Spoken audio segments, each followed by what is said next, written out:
So we've been working on some formal models of the FMI standard. And the first question, I suppose, is why are we doing that? What are we trying to achieve? What it comes down to is if FMI is going to be successful, then all of the tools and all of the FMUs that people produce have to interwork seamlessly. And to do that, they need to follow the FMI standard. The problem is that the FMI standard is informally written. That's to say, it's just written in plain natural language programs and things, but it's not a formal specification. So that means it has ambiguities, omissions, and it's very easy for two different groups to interpret it in different ways. So if we create a formal model or set of formal models, we hope that we can put the tool development on a sound footing and improve the chances of everyone working together seamlessly. Which sounds good, but then you think, well, if the FMI standard is good enough to write a formal model, isn't it good enough? Or putting it another way, how do we know the formal model that we created actually meets the FMI standard? And the truth is we can't know this. So what we've done is to produce a precise specification that we believe meets the standard. If it doesn't meet the standard, we will correct the model or we will correct the standard. But either way, things get better. So the process of producing the precise specification will have helped. So what models have we produced? They come in three groups. There's what we call static semantics, which is the rules governing the configuration of FMUs, the large XML file that's part of every FMU. Then there's the dynamic semantic models, which cover how the API calls on an FMU actually work in abstract terms, what they're supposed to do, what they regard as errors, and so on. And thirdly, there's a type of model which covers a collection of FMUs. So this is master algorithms and what constitutes an algebraic loop and how do you initialize a system, that kind of thing. That isn't covered by the FMI standard, but we have models to deal with it because we're writing tools that are in that area. And we're covering FMI version 2 and version 3. 2 is pretty mature, it's fairly stable now. FMI 3 is definitely a work in progress. The static semantics for that are pretty good. The dynamic semantics, they're coming along. For the rest of this talk, I'll just be talking about the static semantic model and the tool we've produced that helps you to use that. So the static model, it's written in a formalism called VDM, the Vienna Development Method. And basically we define VDM types to cover all of the XML types that are present in the configuration. Remember, the static semantics covers the rules for the configuration. So the model itself is just a bunch of Boolean is valid functions, one for each type in the XML schema. And so the top level function is called isValid FMI model description, because FMI model description is the outer XML type in the schema, and that calls all the other inner functions in order to work out whether or not the configuration is correct. And that's a very natural way to write a formal spec, and it gives you an answer which is true or false, which is interesting, but in particular, if it's false, it's not very useful. What you really want to know is what went wrong, what is wrong with this this configuration. So as well as the simple logic, which is the stuff on the bottom line there, the models also include these things called annotations, which are just comments as far as the language is concerned, but the tools can pluck out these messages, and if a sub clause of the evaluation fails, if it's false, then it will give you a message which tells you a little bit more about what is actually wrong. So using those messages, we have the basis of a tool. We can, in principle, we can write something that will process an FMU and produce a set of messages that say what's wrong with it, or there's nothing wrong with it. But to get there, we needed to package up the formal model. So we've written this packaging into a sort of static checking tool. So what it does is suck out the XML from the FMU. It runs it through a standard XSD compliance check. That's nothing to do with the formal model, but it's worth doing.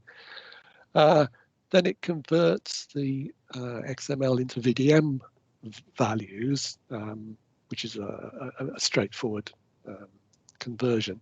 And finally, it executes the top level is valid FMI model description of that VDM data, which produces problems just listed to the console via the on-fail annotations that are spread through the specification.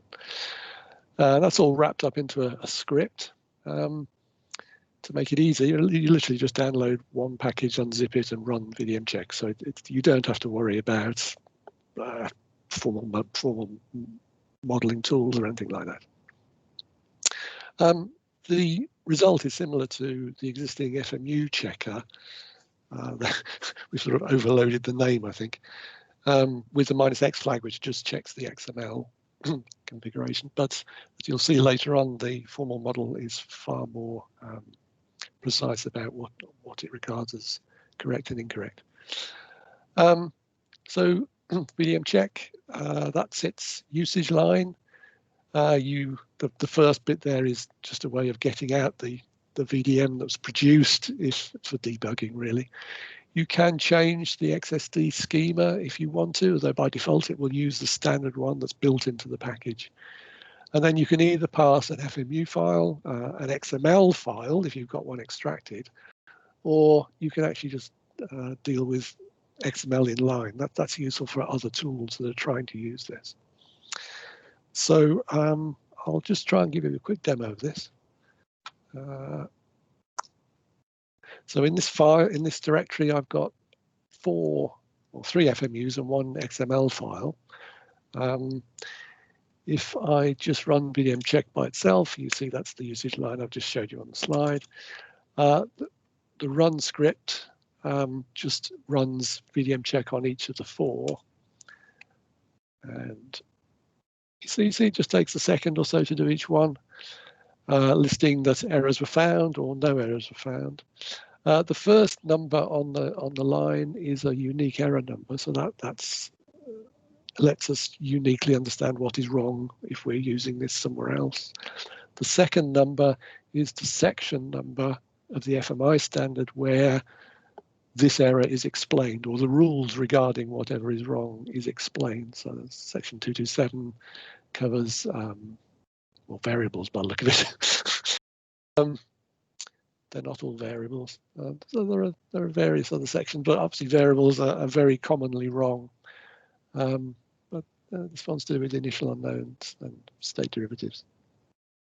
So it's hopefully very simple to use, but as in a command line form, so it's not very friendly. But as Casper said earlier on, we have managed to integrate the logic into Maestro. And we do that via the annotations, which because they are user provided, means that we can provide a special one for Maestro to integrate with the tool, and then all of the behavior is available inside the tool instead of just coming out to the console. So we had a tool, we couldn't resist running it on basically every FMU we could find. And at least for FMI2, a repository called the crosscheck repository with just shy of 700 FMUs. So we ran both VDM check and the existing compliance checker, FMU check, on all of them. And you can see here, VDM check thinks only 42% of them are completely error-free. FMU check doesn't check as many things, so it thinks 77% are error-free. And you can see a lot of zeros in this column.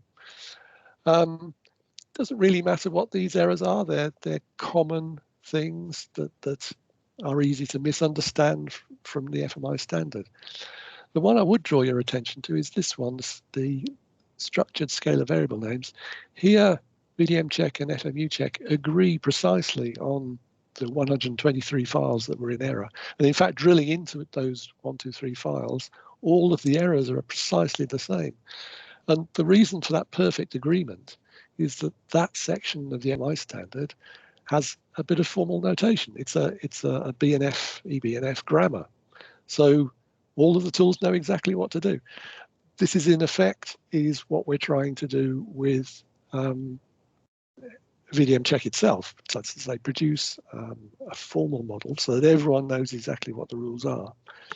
But as you see, there are quite a lot of FMUs out there that don't follow the rules.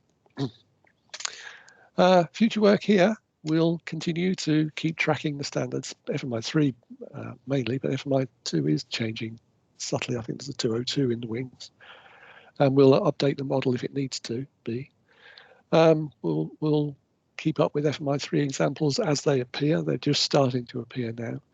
And we'll feedback problems to the FMI group.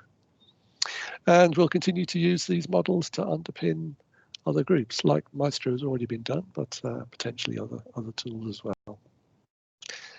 And that's